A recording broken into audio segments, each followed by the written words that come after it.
સાથે સુરતથી સમાચાર સામે આવી રહ્યા છે। સુરતમાં બસ ડ્રાઈવરોની હડતાલને લઈને પાલિકા એક્શનમાં આવી છે। હડતાળ કરનારા બસ ડ્રાઈવરોની એજન્સીને 15 લાખનો દંડ ફટકારવામાં આવ્યો। 9 મહિનામાં બસ એજન્સીઓને 5 કરોડથી વધુની પેનલ્ટી ફટકારાઈ છે, જેમાં 657 બસ કંડક્ટર્સને બ્લેકલિસ્ટ પણ કરવામાં આવ્યા। તો બસ ડ્રાઈવરોએ હડતાલ કરી હતી અને જેના કારણે પાલિકા એક્શનમાં આવી છે। બસ ડેપો પર બસ ડ્રાઈવરોએ હડતાલ કરી હતી।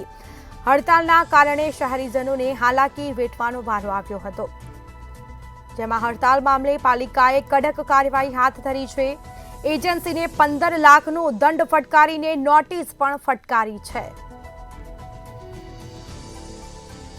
તો પાલિકા એક્શનમાં આવી છે, દંડાત્મક કાર્યવાહી કરાઈ છે। સુરત બસ ડ્રાઈવરોની હડતાલના પગલે પાલિકા એક્શનમાં આવી। હડતાલ કરનારા બસ ડ્રાઈવરોની એજન્સીને 15 લાખ રૂપિયાનો દંડ ફટકારાયો છે। કાર્યવાહી કરાઈ છે। 9 મહિનામાં બસ એજન્સીઓને 5 કરોડથી વધુની પેનલ્ટી વસૂલ કરી।